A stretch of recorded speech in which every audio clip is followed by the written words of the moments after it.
देखिए, हमने बात करी यहाँ पे कि सेक्शन 3 में इंसान इंडिया का था, क्राइम बाहर जाके करा। सेक्शन 4 में 3 चीजें थी, वो तीनों चीजें अच्छे से याद कर लेना। चलो इसके कुछ क्वेश्चन अपन देखते हैं, इसके कुछ प्रैक्टिकल वो देखते हैं। देखो यहाँ पे लिखा है कि ए नाम का इंडियन पर्सन है, इसकी ऑलरेडी इंडिया में वाइफ है। ठीक है, ए नाम का इंडियन इंसान है जिसकी वाइफ इंडिया में है। वो अमेरिका गया और उसने अमेरिका में जाके एक अमेरिकन से भी शादी कर ली। ठीक है, अब सवाल ये उठता है, बताइए आप लोग कि क्या उसने, एक ऑफेंस होता है हमारे आईपीसी में बाइगेमी सेक्शन 494 कि एक शादी आपकी ऑलरेडी है और आपने दूसरी शादी कर ली, तो आप बताइए क्या इस इंडियन पर्सन ने बाइगेमी का ऑफेंस किया है? वो इंडियन है, उसकी वाइफ इंडिया में है, वो अमेरिका गया, उसने अमेरिका में फिर से शादी कर ली, क्या बाइगेमी यहाँ पे हुआ? और अगर आप कह रहे हो कि हाँ हुआ है तो ठीक है, मैं आपसे एक और सवाल पूछता हूँ, इसका जवाब मुझे देना, फटाफट से जवाब देना, कोई भी जवाब दे देना, है ना। देखो मानो कि एक इंडियन है, उसकी इंडिया में वाइफ है, वो अमेरिका गया, उसने अमेरिका की सिटीजनशिप ले ली और फिर उसने वहां पे दूसरी शादी कर ली। अब बताओ उसने ऑफेंस किया है कि नहीं किया?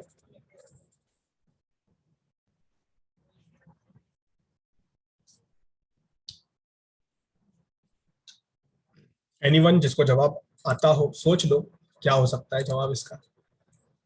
इंडिया का है, अमेरिका गया, इंडिया में ऑलरेडी शादी हो चुकी थी, अमेरिका गया, अमेरिका की सिटीजनशिप ली और वहां पे शादी कर ली। अगर बाइगे में हुआ है Sir, तो as far as my knowledge is concerned, sorry, sir. हाँ बोलिए। Sir, as far as my knowledge is concerned, sir, जितना मुझे पता है, sir, this bigamy provision is given only in Hindu Marriage Act, but he did not marry as per Hindu Marriage Act when he married this American woman. So so he can't be prosecuted for bigamy. ठीक है, okay. और कोई answer, किसी और को answer देना है? Sir होगा सर। होगा, बाइगेमी होगा। यस चलिए सर। ठीक है, अब एक काम करता हूँ, आप लोग को ना ये रिसर्च करने के लिए देता हूँ आज, है ना। आप लोग में से जो भी कल मेरे पास पढ़ने आएंगे ना, वो इस चीज का एक केस लॉ के साथ थोड़ा रिसर्च करके आना, फिर कल मुझे जवाब देना, फिर मैं बताऊंगा करेक्ट कौन है। ठीक है, चलिए ये आज आप लोग के लिए एक छोटा सा टारगेट दूंगा मैं आपको, है ना। अब देखो एक और चीज, अभी आगे बढ़ते हैं, आप लोग पढ़ के जरूर आना इस चीज को, है ना। चलो एक और क्वेश्चन मैं आपसे पूछता हूँ। एक फॉरेनर है, कोई एक फॉरेनर है, उसने इंडिया के बाहर कहीं पे जाके क्राइम कर दिया ऑलरेडी। फॉरेनर है, देखो मैं कह रहा हूँ फॉरेनर है, वो इंडिया का नहीं है, उसका इंडिया से कोई लेना देना नहीं है, और उसने क्राइम जहां पे किया है उस जगह का भी इंडिया से कोई लेना देना नहीं है, उसने क्राइम इंडिया में नहीं किया। बट हाँ ये जरूर है कि वो फॉरेनर इंसान इंडिया के बाहर क्राइम करके इंडिया में आ गया। तो हम क्या करेंगे, क्या हम सेक्शन 3 या सेक्शन 4 में से किसी भी सेक्शन की एप्लीकेबिलिटी उसके ऊपर लाएंगे? तो इसका जवाब है नो। क्यों नहीं लाएंगे? क्योंकि सेक्शन 3 तो बोलता है कि आदमी इंडिया का होना चाहिए, क्राइम बाहर होना चाहिए, वो तो यहाँ पे है नहीं। सेक्शन 4 बोलता है कि भैया सिटीजन इंडिया का है लेकिन क्राइम बाहर करा, नॉट एप्लीकेबल। सिटीजन बाहर का है लेकिन क्राइम इंडिया के शिप पे करा, नॉट एप्लीकेबल। आदमी बाहर का है लेकिन क्राइम इंडिया के किसी कंप्यूटर पे करा, ये भी यहाँ पे एप्लीकेबल नहीं है। मतलब यहाँ पे जो मैंने आपको केस दिया है कि फॉरेनर इंसान बाहर ही क्राइम करता है और इंडिया में आ जाता है, यानी आईपीसी तो इस पे एप्लीकेबल हो नहीं रहा। तो हम क्या करेंगे, हाँ इसमें एक चीज ये होती है कि हम उसे उस कंट्री के पास भेज देंगे जहां पे वो ऑफेंस करके आया है। अच्छा, ये भी हम अपनी मर्जी से नहीं करेंगे, ये भी हम तब करेंगे when proper requisition by that country is made. जिस कंट्री में वो क्राइम करके आया है वो कंट्री हमसे रिक्वेस्ट करेगी कि यार ये इंसान हमारे यहाँ पे क्राइम करके आपके यहाँ पे भाग गया है, क्या आप हमें इसे लौटा दोगे?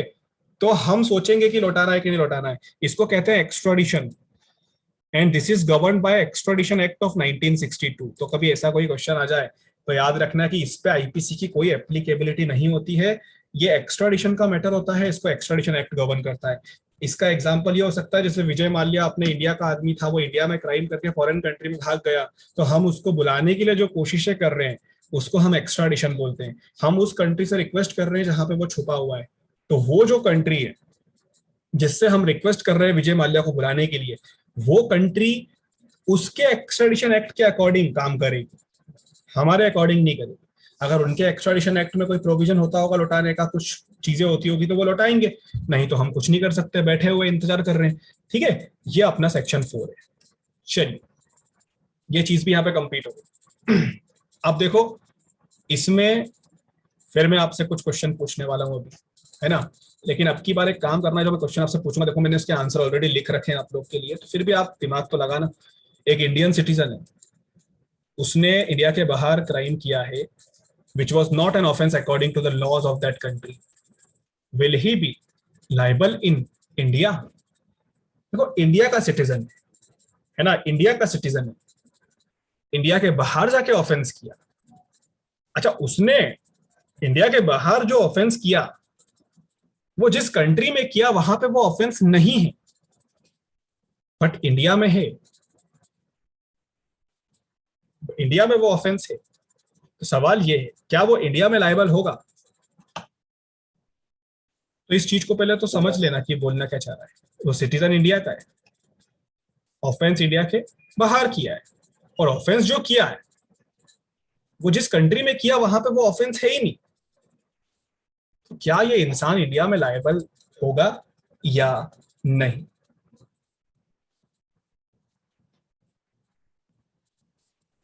बताओ इसका यस और नो। होगा? ऐसा आपको क्यों लगता है कि होगा? सर सेक्शन 4 का फर्स्ट क्लोज कहता है कि any Indian citizen in any place without and beyond India. Correct, you are right. तो ये ऑफेंस होगा। और क्या हुआ था कि जब पहले इस ऐसे ऑफेंसेस को लेके बहुत सारे केस लॉ बने थे, उनमें से एक केस लॉ मैंने यहाँ पे लिख के रखा है, Firoz versus state of Maharashtra. काफी इंपॉर्टेंट केस है बॉम्बे हाई कोर्ट का। इस चीज के साथ इस केस को हमेशा याद रखना। इस केस में ये सबसे पहली बार जो मुद्दा उठा था वो इस केस में उठा था कि ऐसा एप्लीकेबिलिटी होगा कि नहीं होगा। ठीक है, तो ये याद रखना। एक और क्वेश्चन, एक इंडिया का सिटीजन है, उसको दूसरे इंडिया के सिटीजन ने मर्डर कर दिया उसका, फॉरेन कंट्री में। सपोज करो कि दो इंडियन लोग अमेरिका में गए और पहले इंडियन ने दूसरे इंडियन का मर्डर कर दिया अमेरिका में। पहला इंडियन दूसरे इंडियन का मर्डर कर देता है, लेकिन कहां पे? अमेरिका में। अब हुआ क्या कि जिसका मर्डर हुआ ना, जिस इंसान का, जिस दूसरे इंडियन का मर्डर हुआ, उसकी फैमिली वाले इंडिया के पुलिस स्टेशन में गए। उसके फैमिली वाले कहां गए? इंडिया के पुलिस स्टेशन में। और उन्होंने क्या किया? उन्होंने इंडिया के पुलिस स्टेशन में जाके कहा कि ये वाले इंडियन सिटीजन ने अमेरिका में हमारे रिश्तेदार का मर्डर कर दिया है। तो हमारी जो पुलिस थी इंडिया की, उन्होंने एफआईआर रजिस्टर करने से मना कर दिया। उन्होंने बोला कि हम एफआईआर रजिस्टर नहीं करेंगे क्योंकि जो ऑफेंस है वो इंडिया के बाहर हुआ है। सवाल उठता है कि पुलिस ने जो किया, क्या वो सही था? पुलिस ने एफआईआर लिखने का मना किया इस ग्राउंड पे कि ऑफेंस इंडिया के बाहर हुआ है, क्या ये सही था? जवाब दो। अच्छा, जो लोग जवाब नहीं दे रहे ना, मैं उनको बता दूं, गलत जवाब दोगे कोई दिक्कत नहीं, ठीक है, बस जवाब देने की कोशिश किया करो। Sir, police should have registered the FIR because in the previous question only we saw that it is being regarded as a crime. Outside Correct. India ho या inside India ho, so obviously police should register the FIR. Correct, बिल्कुल सही। तो police ने जहां पे जो ये गलती करी ना, एफआईआर रजिस्टर नहीं करके, ये गलत किया पुलिस ने, है ना। तो इज दिस करेक्ट क्वेश्चन था, तो मैंने लिखा no, it is not correct, because police must register the FIR and proceed with the investigation in accordance with the law. ठीक है, और कोर्ट ने भी इस चीज को इलीगल माना है कि पुलिस ने जो मना किया है वो इलीगल है। और इसके कुछ फेमस केस लॉ के नाम मैंने यहाँ पे लिख के रखे, रेमिया versus sub inspector of police, और इससे भी ज्यादा famous case West Bengal versus Jugal Kishore, AIR 1969 SC 1171। ये ऑल इंडिया रिपोर्टर केस है, बहुत इंपॉर्टेंट केस है, वेस्ट बंगाल वर्सेस जुगल किशोर। याद रखना, इस केस में यही हुआ था कि एक इंडियन सिटीजन ने बाहर के दूसरे सिटीजन पे जाके कोई ऑफेंस कर दिया था, बट ये फॉरेन कंट्री में किया था, और यहाँ की इंडिया की पुलिस ने एफआईआर रजिस्टर करने से मना कर दिया था। ठीक है, तो कंक्लूजन ये निकला कि आप ऐसा मना नहीं कर सकते, क्योंकि अकॉर्डिंग टू सेक्शन 4 अगर इंडियन सिटीजन इंडिया के बाहर जाके कोई क्राइम करता है जो कि इंडिया में क्राइम कहलाता है, तो इस बात से फर्क नहीं पड़ता कि कंट्री कौन सी है, क्योंकि वो person bound by Indian law था तो उसने वो क्राइम किया है ना। आउटसाइड इंडिया हुआ तो क्या हुआ, ऑफेंस तो ऑफेंस है। तो ये चीज आपको यहाँ पे याद रखना है। चलो सेक्शन 4 भी कंप्लीट, इसके कुछ इंपॉर्टेंट केस लॉ भी कंप्लीट। अब बात करते हैं आखिरी सेक्शन की जो कि इस चैप्टर को खत्म कर देगा, चैप्टर सेक्शन 5। अब आपको समझना पड़ेगा कि सेक्शन 5 में ऑलरेडी बता चुका हूं, it is a saving clause. ठीक है, ये सेविंग क्लॉज है, और सेविंग क्लॉज का मतलब होता है कुछ ऐसी चीजें जो इसके अंदर लिखी होती है वो इंडियन पिनल कोड से अफेक्ट नहीं होगी। यानी ऐसे कौन कौन से और प्रोविजन है जिनको आईपीसी छेड़ेगा नहीं, आईपीसी उनके साथ कुछ भी क्या कहें, मतलब उस पर अप्लाई नहीं होगा, समझ लो, है ना। Certain laws not to be affected by this act. ये बात बिल्कुल सही है कि आईपीसी हमारा पिनल कोड है, जनरल पिनल कोड है, सब पे अप्लाई होगा, लेकिन फिर भी कुछ लॉ है जो सेविंग क्लॉज में डाले हैं जहां पे आईपीसी नहीं जाएगा। उसमें 3 चीजें हैं, mutiny, desertion of officer, soldier, sailor, airman in service of government of India and provision of any special or local law। अब म्यूटिनी का मतलब क्या होता है, म्यूटिनी का मतलब होता है कि जो आर्मी वाले होते हैं वो तंगे हो जाते हैं, मतलब अलग हो जाते हैं गवर्नमेंट से, समझ लो ऐसा। ठीक है, उसके बाद और कुछ ऑफिसर जो आर्मी में होते हैं, चाहे वो सोल्जर हो, सेलर हो, एयरमैन, सोल्जर मतलब ग्राउंड वाले, सेलर मतलब वो नेवी वाले, और एयरमैन मतलब वो एयर वाले। ठीक है, अगर ये डेजर्ट कर देते हैं यानी छोड़ देते हैं आर्मी को, क्योंकि ये गवर्नमेंट ऑफ इंडिया की सर्विस में है, इनका जो डेजर्शन होता है वो आईपीसी से गवर्न नहीं होता है, उसके लिए खुद के इनके एक्ट बने हैं, army act of 1950, navy act of 1951, नहीं 1957, है ना, एयरफोर्स एक्ट ऑफ 1950, इनके खुद के एक्ट बने हुए, उसके अकॉर्डिंग सब चलेगा, आईपीसी का कोई लेना देना नहीं है। और तीसरी चीज आती है स्पेशल और लोकल लॉ। अब ये स्पेशल लॉ क्या होता है और स्पेशल लॉ का मतलब क्या होता है? स्पेशल लॉ मतलब कोई भी ऐसा लॉ जो किसी पर्टिकुलर सब्जेक्ट के लिए बना हो, किसी पर्टिकुलर सब्जेक्ट, जैसे कि अपन ने पढ़ा आईपीसी का प्रियम्बल बोलता है कि ये जनरल पिनल कोड है। जनरल का मतलब होता है कि सारी चीजें इसके अंदर इंक्लूडेड है, बट कुछ एक्ट ऐसे होते हैं जो सिर्फ एक पर्टिकुलर सब्जेक्ट के लिए बने होते हैं, वो एक्ट किसी और चीज पे अप्लाई नहीं होते, तो उन्हें हम कहते हैं स्पेशल लॉ।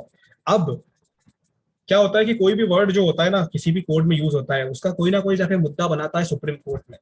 तो कभी इसका मुद्दा बना होगा किसी केस में कि यार जनरल कोड और स्पेशल लॉ में डिफरेंस क्या है, जनरल लॉ स्पेशल लॉ में डिफरेंस क्या है। सुप्रीम कोर्ट ने 2 केस लॉज में जनरल लॉ और स्पेशल लॉ के बीच में डिफरेंसेस बताए थे, Maya Mathew versus state of Kerala, Raghav Kurup versus V Anant Kumari. आपको ये 2 केस ऐसे नाम से याद रखना है, माया मैथ्यू नाम याद आ जाए तो समझ जाना स्पेशल लॉ और जनरल लॉ में डिफरेंस बताए थे सुप्रीम कोर्ट ने।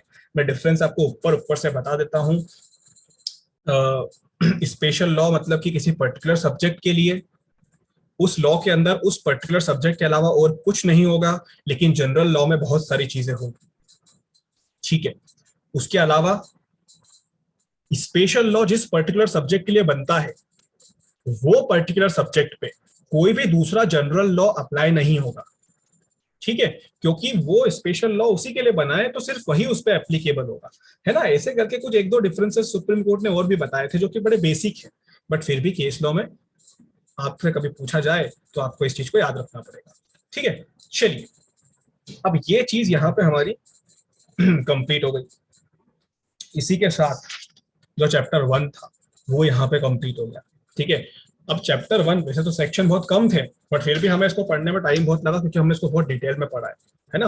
अभी कल से हमारी जो क्लास रहेगी ना वो इतनी डिटेल में तो नहीं रहेगी, बट हाँ फिर भी डिटेल में तो रहेगी, बट फटाफट पढ़ेगी क्योंकि जो चैप्टर 2 है ना वो जनरल एक्सप्लेनेशन है, 6 से लेके 52 तक जनरल एक्सप्लेनेशन। अब जनरल एक्सप्लेनेशन में सिर्फ और सिर्फ डेफिनेशन ही डेफिनेशन दे रखी है अलग अलग चीज की, पर्सन मतलब क्या होता है, जेंडर मतलब क्या होता है, नंबर मतलब क्या होता है, जज मतलब क्या होता है, बड़ी इजी चीजें फटाफट से कवर करेंगे। ठीक है, तो आज की क्लास में सिर्फ इतना ही। अब हम कल मिलेंगे, चैप्टर 2 शुरू करेंगे, जनरल एक्सप्लेनेशन।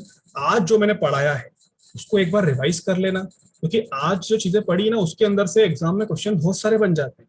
वो जो इंट्रोडक्शन मैंने स्टार्टिंग में पढ़ाया था, कुछ लोगों ने मिस कर दिया वो इंट्रोडक्शन जो सबसे पहले हमने पढ़ा था, तो उसके बाद की चीजें तो खैर पता ही होगी। तो एक बार वो सारी चीजें फिर से देख लीजिएगा, और डेमो, जो लोग डेमो लेने आए हैं उन्हें डेमो कैसा लगा है मुझे आप बता दीजिएगा अपना फीडबैक। फिर हम कंटिन्यू करते हैं कल से हमारी नेक्स्ट क्लास। किसी को कोई कंफ्यूजन, डाउट आज की क्लास से related?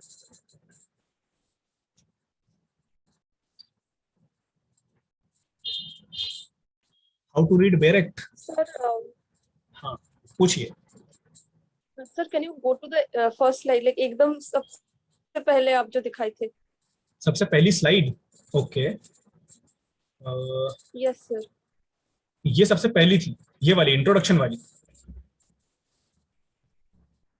Yes sir, yes sir. Sir ये वाला थोड़ा एक्सप्लेन कर दीजिए प्लीज सर। ये basic criminal law of the country, so why is IPC called the basic criminal law of the country? ठीक है, देखो इसको बेसिक क्रिमिनल लॉ क्यों बोलते हैं। देखो पहली चीज तो ये कि क्रिमिनल लॉ का मतलब क्या होता है। क्रिमिनल लॉ का मतलब कि ऐसा कोई लॉ जो क्राइम से रिलेटेड हो, कि क्राइम कैसे होता है, क्राइम जब हो जाता है तो उसके बाद क्या होता है ना। तो हमारे यहाँ पे क्राइम से रिलेटेड बेसिक लॉ सिर्फ आईपीसी है। आप देखिए कोई भी ऑफेंस अगर होता है ना, कोई भी ऑफेंस अगर होता है, जैसे फॉर एग्जांपल सपोज करो वो एग्जांपल ले लो जो मैंने दिया था कि मर्डर हो गया है ना। तो जब मर्डर होता है तो हम सबसे पहले जाके पुलिस को इन्फॉर्म कर देते हैं, है ना, कि पुलिस भाई देखो जाके वहां पे आगे मर्डर हुआ है। अब पुलिस वहां पे जाती है ना, तो पुलिस के मन में पहले एक ही चीज चलती रहती है कि अच्छा मर्डर हो गया, सेक्शन 302 का ऑफेंस बनेगा। चलने लग गया उसके दिमाग में, सेक्शन 302 का ऑफेंस बनेगा। हाँ, इसके साथ साथ में एक और चीज होती है कि ये बेसिक क्रिमिनल लॉ इसलिए क्योंकि सबसे बेसिक चीज जो होती है कि ऑफेंस कौन सा हुआ है, चाहे ऑफेंस कुछ भी हुआ हो, कौन सा हुआ है और वो ऑफेंस है क्यों। वो ऑफेंस क्यों है? जस्ट बिकॉज पीनल लॉ में वो प्रोहिबिटेड बाय लॉ है, इसलिए, है ना। अब आप सोचोगे कि सर सबसे पहले तो सीआरपीसी अप्लाई हुआ, क्यों? क्योंकि जब पुलिस को जाके कंप्लेन करी तो सबसे पहली चीज तो पुलिस ने सेक्शन 154 में एफआईआर रजिस्टर की होगी ना। तो यहाँ तो सीआरपीसी पहले अप्लाई हुआ। लेकिन आप एक चीज समझो, सीआरपीसी अप्लाई हुआ वो बात बिल्कुल सही है, लेकिन सीआरपीसी अप्लाई क्यों हुआ, आप उसकी रूट तक जाओ। Why CrPC apply? Just because वहां पे एक ऑफेंस हुआ है। और वो ऑफेंस क्यों हुआ है? Just because it is prohibited by the Indian penal code. आपने इसको प्रोहिबिट कर रखा है ना कि भैया मर्डर नहीं करना है, अगर फिर भी हो गया मतलब कि ऑफेंस हुआ है।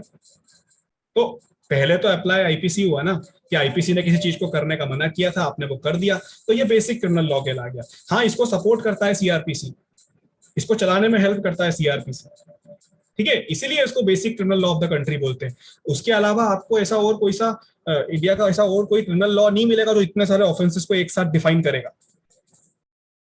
ये जो स्पेसिफिक ऑफेंस मैंने बताया 6 कैटेगरी वाले, चैप्टर 8 से लेकर 25 तक, इतना वास्ट ऐसा और कोई लॉ नहीं मिलेगा, इसलिए इसको basic criminal law of the country बोला जाता है। Got it? Okay sir. चलिए, यस सर। और कोई क्वेरी किसी को? हाँ, एक क्वेरी और है यहाँ पे मेरे पास, how to read bare act. देखो बेयर एक्ट, अभी आपने कोई सी भी बेयर एक्ट पढ़ी कभी?